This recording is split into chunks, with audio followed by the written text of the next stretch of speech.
Alors ici, nous avons Steven qui procède au passage du rotofil afin de nettoyer la parcelle que l'on va travailler pour pouvoir ensuite mettre les tipis qui accueilleront les orteils du prêcheur.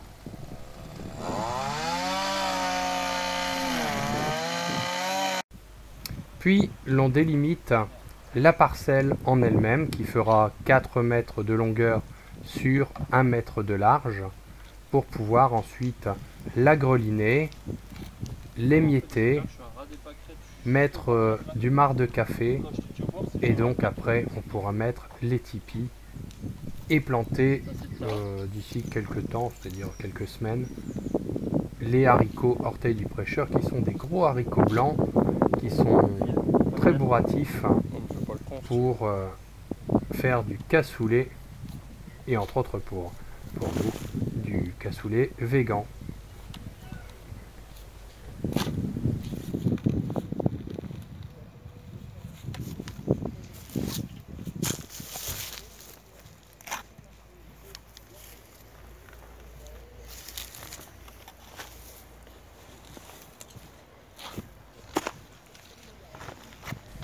L'on voit aussi en arrière-plan sur la droite la structure pour les potimarrons qui a été consolidée avec des piquets de 70 mm, 7 cm de diamètre et 2 mètres de haut.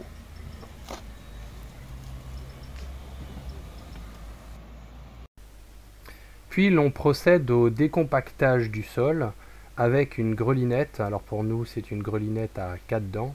J'ai tenu lorsque j'ai fait l'acquisition de cet outil à ce que ce soit la véritable grelinette de la marque Grelin, hein, l'inventeur de la grelinette qui est un produit 100% français fabriqué en Savoie. Et donc on décompacte par petites tranches et ensuite à la houe on procédera au cassage des mottes puis à l'émiettage, ce qui permettra d'avoir un sol qui sera parfait et on mettra du marc de café dessus pour inviter nos chers amis les vers de terre à venir faire la fête en surface, travailler aussi pour nous et faciliter donc l'établissement d'un milieu adéquat pour le développement de nos chers haricots que l'on aime tant. Alors, il ne faut pas oublier également que le marc de café a de nombreuses propriétés. Entre autres, c'est un engrais qui ne coûte rien. Et ça a la particularité d'aider aussi à faire que votre terre devienne plus friable. Alors bien sûr, à l'excès, ce n'est pas bon, puisqu'à l'excès, ça fait l'effet inverse, et ça peut empêcher la germination, d'après ce que j'ai pu lire sur Internet. Mais dans des doses, je dirais, qui sont pas des grosses doses, hein, de l'ordre de 50 grammes au mètre carré, vous n'aurez que les effets positifs. Alors vous pouvez apprécier donc ce geste parfait de Steven pour vous montrer comment l'on fait. Alors ensuite c'est moi, après avoir travaillé un autre endroit qui est en fait un endroit où j'ai semé à la volée des graines de fleurs et ensuite j'ai procédé donc avec un râteau, bon bien sûr j'avais émietté tout ça, hein, à la volée j'ai mis des graines de rose trémière, des graines de cosmos ainsi que des graines de lupin mauve et ensuite en dernier ressort ce que j'ai fait, j'ai damé avec mon râteau et arrosé. Alors on fait ici un petit tour du jardin, une petite vue générale, où l'on a travaillé, Steven, moi et Annick, hein, qui est venu nous aider pour les pains de sucre. On a fait un boulot quand même assez sympathique, puisque on commence à y voir un peu plus clair. Hein, on a reconsolidé la structure à potimarron, ce qui était pour moi très important. Arrosage des petits pois, et c'est là que j'ai pu remarquer par là même que les petits pois sortent très très bien de terre. Donc le semoir Horseway, c'est une parfaite réussite. Donc ça aide le dos, c'est rapide, et puis ça permet de pouvoir avancer dans les cultures sans problème. Donc Steven a fait un travail parfait, je dirais, avec le rotophile, ce qui me facilite la vie également. C'est parfait. Alors les fleurs, comme toujours, comme tous les ans, les bulbes s'expriment, les tulipes, les muscaris, les narcisses, on a eu les crocus, et puis ici, vous voyez un acer palmatum, parce que une de mes passions est également le bonsaï, et ça s'était oublié pendant quelques années, et grâce à Dominique, un autre jardinier, il m'a fait raviver cette flamme. Là, ce qui fera un autre bonsaï par la suite, une glycine wisteria japonaise, que j'ai repiqué dans un pot, le temps pour elle de faire grossir son tronc, et nous allons travailler tout cela afin d'en faire un bonsaï qui, je l'espère, m'émerveillera.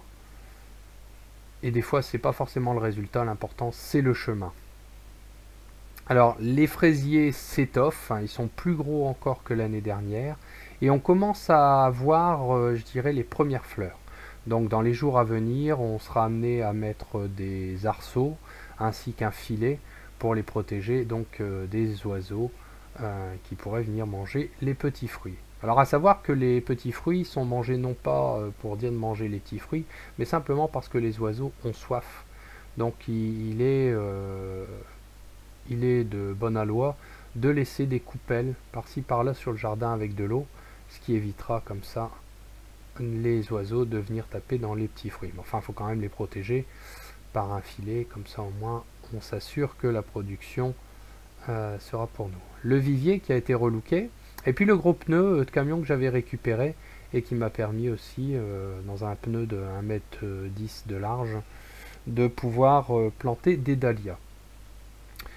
On voit ici donc la butte à courgettes, et puis ici un premier poirier où j'ai autour planté, suite à des conseils de Annick Boidron, une amie des Ardennes, belge, planté 7 fèves autour du premier poirier ainsi que du deuxième, après avoir travaillé le sol, et tout autour planté 7 fèves qui peut-être feront, en tout cas pour elle l'année dernière ça a été le cas, augmenter la production, puisqu'en fait il y a sans doute un échange d'azote, puisqu'en fait on sait que les légumineux fixent l'azote de l'air et le stockent dans leurs racines par des petits nodules. Alors est-ce qu'il y aura un échange entre l'arbre et la fève? Je n'en sais rien, mais comme il y a eu une constatation non scientifique, mais une constatation tout de même de Annick, je vais m'atteler à faire de même, comme ça on verra si c'est le cas. Alors ici les buts ont été 3 buts à potiron pour cette année.